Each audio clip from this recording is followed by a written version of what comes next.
So, I was still at my apartment. The spring was slowly coming, but before the weather got better, a storm came. This one week I was going to buy some cottage cheese for my neighbor. She was an older woman, living on the 4th floor right next to me. When I exited, I saw that she has fallen down on one of the cars around, and they were taking it off. When I entered the store, apparently they moved all of the dairy because it defrosted, so I went somewhere else. Some of the parcel lockers were not working as well. The same week the power in my home went off. Most of the neighbors had electricity, but of course we did not for some reason. My father asked me to contact the electricity center, it's called PGE in Poland. I called them up, waited in the queue for almost 2 hours just to be told that they will deal with that by 9 PM the next day. Guess what? No one has arrived. My father brought an aggregate. I sent them an email just in case, but no one replied. I was glad I had my own place at that time, so I didn't need to hear the noise every day. We didn't have power for another week before they actually resolved the issue. I did some cleaning up in the apartment, defrosted the fridge, washed the floor. I was so invested in the work, sometimes I would have left a big mess. Overall, I loved my place, but one thing which was annoying was the dust coming out of the street. Also, I didn't have a place for clothes to dry out, but with this actually I could manage. I was literally in the center of the city, so everything was right beside the door, but just to keep the mental clarity I was cooking most of my stuff. I was never going out to eat even though I could. I was checking up on my family at least once a week. We fermented some cabbage with my father. It was actually much better than the one in the store. Apparently fermented food contains 10 times more vitamin C. At least that's what Dr. Berg says. Now, out of all of the foods that are available, sauerkraut is at the top of the list. I've tried doing my own hot chocolate as well, but it wasn't always exactly what I wanted. It's been about 4 months already since I got here. I learned that I liked being on my own, but I'm not gonna lie, sometimes I would feel lonely. I asked a man from Zielona Góra if there's a chance to meet Fanny. He just sent me a message that he's going to be in Pietrowice Wielkie on Sunday. This was the beginning of April. I told Wojtek a few weeks back I will arrive again before Easter and I have a present for him. This was the camera I mentioned that has been sent to me by accident. He was into photography. I couldn't think of a better person to give it to. I couldn't wait any longer, so I got into the train. I was able to work remotely, so this wasn't a problem. I learned I actually like doing many things while being on the way. I tested the DVR camera extensively. Added some real-life photos, more info about the products, but people were still not interested in buying. I got the transfer in Wrocław. The train to Tomaszków was full of people. Soon after I exited, I have managed to take a ride with someone. The guy actually had a dashcam recorder and said how he got into an accident recently. One of the 18-year-olds was telling him it was his fault, but he showed the recording to the police, and based on that he could prove that it wasn't him. When I arrived, I immediately went to Wojtek. He was happy to see me. I told him I have a perfect gift for him.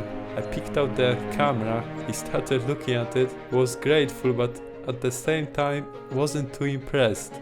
I showed him the basics and told him that he will learn with practice. Said that sometimes he would like to take a photo immediately. With older cameras back in the day you could just do it with one click. I've said that this one isn't that quick, but when you turn it on you can take a photo almost immediately as well. He said he will ask his son if he can print him out the user manual. I asked him about the video he promised to show me. He said he will go and look for it. I left for a coffee in the meantime, asked the manager how's the weather recently. She told me that literally a day ago there was almost a spring in here, but now the snow has fallen down again. I exited, went higher up and took a photo to see how it all looked like. Felt like one of the villages in Skyrim, really. I went back and Zbyszek, one of his colleagues, came in with Polish pierogi. I asked him if he comes here often, but apparently he only visited him this one day just to bring this. They like to drink outside together. I don't approve of that, but apparently sometimes people would just call up the police even though they wouldn't disturb anyone, which is pretty weird. We sat down together and watched his entire movie. This was from his travels in Jerusalem 30 years ago. He still remembered it very well even now. At some point he was literally saying to me the stuff that was about to happen, and a moment later he was telling the exact same thing in the video. This one moment I had to record. He literally said he was inside the Jesus tomb and all of a sudden the camera stopped recording. Wnętrze grobu Bożego nie nakręciliśmy, dlatego że stał się jakiś, no to się... No, nie jest to zrozumiałe, co się stało, po prostu kamera się zacięła wewnątrz, wyłączyła się i koniec i nie wiadomo dlaczego. Tu jest bardzo dużo korytarzy z chodu. Weszliśmy tam? No tutaj nas książę prowadzi. z kamerą? Jak To kamera jest idzie, cały labirynt. czerwona lampka się pali. I Weszliśmy do grobu, takiej bazylice do jest grobu, jest pokażesz kilka nasze wielkich tam modły ołtarzy, kościoły, kilka zamek kościołów w mówi. jednym kościele. Ja tak Taka część. lekko zajrzałem na kolegę z kamerą. W swoich podziemiach też rozbudowane, kurde w skałach. On pokazuje, że lampka zgasła, kamera nie działa. Tu nie sposób zapamiętać, że nawet Wychodzimy z grobu, bez przerwy nazwiska, do daty polu w kościele, i lampka się sama panowanie zapaliła. to Widziałeś coś? A nie paliło. spisać dokładnie. W grobie nie, wszystko zgasło, ale będzie działać. I dokładnie wszystko Widziałeś coś takiego? I dlatego nie mam To nie jest tak jeden dzień do tego zapamiętania. ujęcia, jak się tam modliło. Musiałby być jeszcze kilka razy. Ja wierzę w to, bo to jest... Ale jakoś No, powinien spisać. przeżyliśmy to na własnej skórze. Chociaż te, Do dzisiaj nie wiemy, co się stało. Widzisz, Bysiu, siedzisz koło kolegi, który to wszystko widział na własne oczy. To jest Sylwester, 95 rok. Wigilia. Wigilia. I co, postawimy kamerę tak? Kamera na statywie. A my tutaj się życzenia składamy. Składamy polskie, tu składamy sobie życzenia. No i zaczynają się święta. He lived in Israel, Eilat, for a couple of years and said he wishes he could have gone back there. There are not too many tourists in Międzygórze anymore. He likes seeing more people and it feels lonely here. He also has told me how quickly they rebuilt this Eilat city compared to Międzygórze, which even though looks beautiful, it has remained the same for several years now.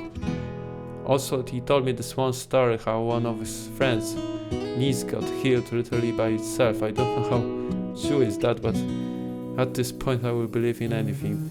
I couldn't access the internet at Wojtek's place, so the next morning I went into the same restaurant, ordered some coffee and looked up the work if any of the customers have responded. I was also looking up the way to Pietrowice Wielkie. I had to go back a little bit and head along the border with the Czech Republic. Still had one day left before Sunday. A few minutes have passed. 4 men entered the place. I was taking up the whole table, so I said they can sit over here as I am going my way anyway. I think they asked me where I am going. I told them I'm heading towards Pietrowice Wielkie. I wanted to see this one man. Showed them the map.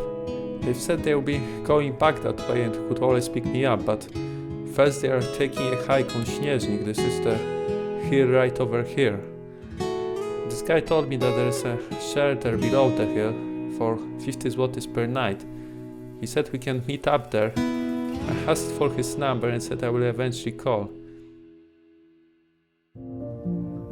I went back to Wojtek again. He was at his workshop and this is what's surprising. He says his son just called and he's going to arrive here from Wrocław to sign up some papers, and sadly I won't be able to stay overnight. He felt really bad about it. He completely didn't expect that, told me that he wasn't supposed to come here until Easter. I said no problem, I guess that's how it's supposed to be. I just talked with some people and there is a shelter up ahead below the hill. I asked him for a hat because I lost mine. He gave me one from his old box he had. We went to a store. I asked him how long does it take to get up there. He said about 2 hours, even though the sign was saying, I believe 1.5. I said we will see who's right, and I said goodbye to him. So I headed there. In the meantime, I called these guys up. They said they are on their way. They have a reservation for a 6-man room, but there's only 4 of them, so there should be some free space for me. I just have to tell the receptionist that I came with them. I was keep going. At first I thought the shelter is somewhere halfway. There was some amazing sights, lots of streams around. It started snowing as well. The road wasn't that hard until later on. I don't know if you can see it on photo, but this stretch of the road was pretty steep. I've barely managed to get through, even with my Adidas boots. Just keep saying that I won't do it ever again. I was asking people how much longer, and they always replied the same, 30 minutes. Eventually someone has told me I gotta turn right and I will see a sign. He was actually right, I found it. Probably many of you played DayZ. This literally felt like Namask. It was so quiet. Wojtek was right, it took me about 2 hours to finally find this shelter. You couldn't see anything, but I finally noticed it up ahead after exiting the forest. So I got in. Suddenly I see all of these people inside, such a different atmosphere compared to the outside. I asked the receptionist how far is the Śnieżnik. She laughed and said that I did most of the way. I was the first to arrive, asked about the room, ordered some chocolate, took the keys and waited for the guys to come in. I thought the shelter below the Śnieżnik means it's actually below the mountain. It turns out it's called the shelter at Śnieżnik, so it's almost on top of the mountain. So the first guy came in, said they separated because they wanted to take a different trail. 30 minutes have passed, the rest of the guys finally came in. I've been told about the guy who's doing ultra marathons. They started saying how he's running 10 kilometers every morning. We talked for a bit as well. He says he's been preparing for the Ironman now. The guy had so much humility, said how he had some family problems, dealt with depression and now he's living by himself. Said that every day after the walk he used to drink a cup of whiskey, but recently quit the alcohol. I said congrats, everyone ordered some beer besides me and him. I was just sitting by the table. At some point I was left with one of the guys who brought a chessboard. As we waited for the rest, he taught me a bit how to play. He said his son learned from him and even won a tournament. I had a chance to play chess, but didn't remember much. It was pretty late and draining mentally. He was so calm, you could say he knew his stuff. We played one game. Later on they told me the guy runs a business as well. We went to sleep. The ventilation in that room wasn't that great, to be honest, but somehow we managed. The next morning I drank only a cup of coffee. We left off at about 8 AM. Paul said that I need at least some protection for the bottom of my boots. He picked out these metal mountain rakis, that's how they are called in Polish. He had this in his bag. Said that this is the second time he gives them to stranger already. Without this I would probably slip off. The plan was to quickly get on Śnieżnik and then go back to their van so they can give me a lift to Pietrowice. So I went first up ahead, could barely see anything, was following some man in front of me. Eventually I got on top and we talked. He had a good sense of humor and knew the area. When he saw the boots I'm wearing, he started laughing. I've said that this wasn't planned and I was supposed to go in a different direction, but so far these Adidas boots are doing the job, even though they are not meant for hikes.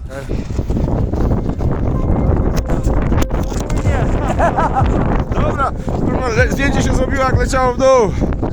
Czeka tabliczkę jeszcze muszę złapać, czeka tabliczkę wywalę. We took some photos. Apparently people come here shirtless in the summer. I forgot to shave off, so my beard was all frozen. I looked like a Santa. It was so hard to talk and smile. This was actually more of an issue for me.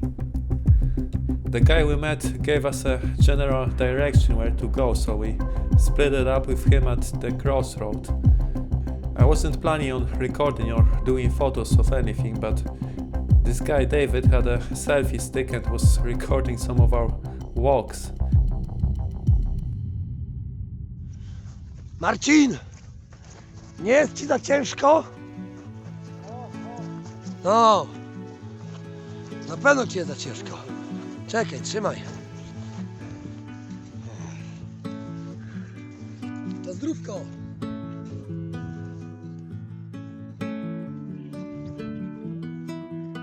No to jeszcze. Ta piła nam się trzyma. Krzysiu idzie. Krzysiek! A co tak dziwnie idziesz, jakbyś w gacie narobił? Brakowało, a później sobie w domu puszczam. Weź sobie Wojtka udokumentuj. Po prostu może być za późno.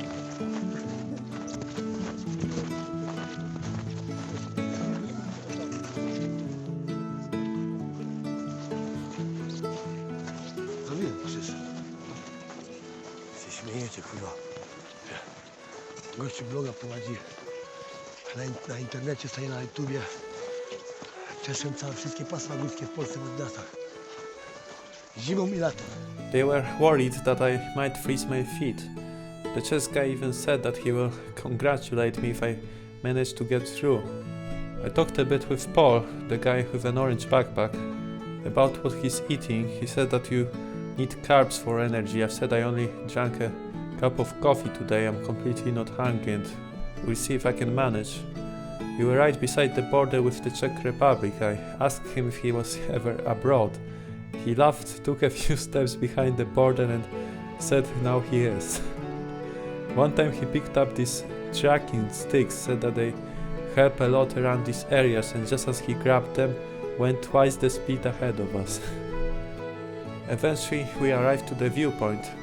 There was this tower on top of the hill, but the stairs were destroyed, so we couldn't get on it. I'm not sure, but I think this was the view at the Czech Republic. I took the photo of Paul looking in the distance. Meanwhile, some woman came and asked David, the guy with selfie stick, to make a photo of her. And this is one of those things that happened. They talked a bit and apparently turns out they are related, and her grandmother was meeting with his grandmother back in the day. They couldn't stop talking, but we had to go. David was so surprised. As we were walking back, he literally called his wife and told her that he met some woman in the middle of nowhere, and turns out she knew his grandmother. We talked, he told me some more interesting things that happened to him while he was younger, but maybe he doesn't want to share it. I will leave it at that. I've said at this point, after what I experienced, I believe in almost anything.